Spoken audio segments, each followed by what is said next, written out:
After you've had a work-related injury, you report it to your employer, and they take you to a workers' compensation doctor.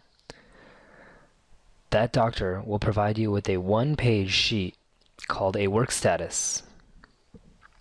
This page is essentially the doctor letting you know what type of work you can and cannot do while you're recovering from your injury.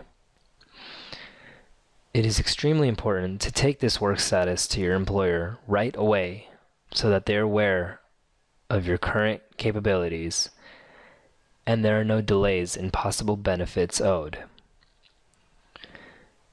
It is possible for your doctor to give you work restrictions while you're recovering from your injury. Work restrictions are activities that you should not be doing, as they will delay your recovery or cause you to be in more pain. Common restrictions include lifting restrictions, such as no lifting over 25 pounds. As you can see, this means that you should not be doing any activity that requires any lifting of an object that weighs more than 25 pounds, at home and at work.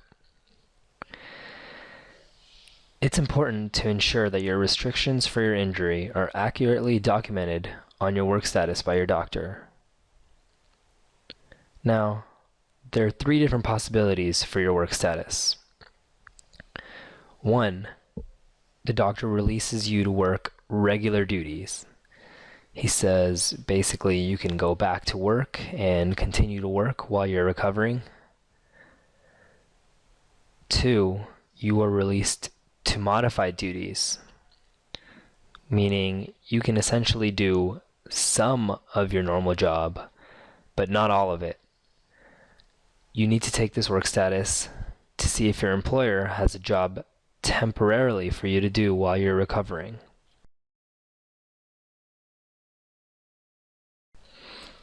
If they do have a light duty job, you should keep working. If they do not, make sure it's in writing that they cannot accommodate your modified duties. You should be off of work and will be paid by the insurance carrier. And 3rd, you're placed on temporary total disability, or TTD. Basically, you have no work capabilities. You should take this to your employer to ensure they're aware, and you should be off of work and you'd be getting paid by the insurance carrier as well. After every visit with your primary treating physician or your PTP, you should immediately be sending each work status to your employer, especially if there is a change in your work status.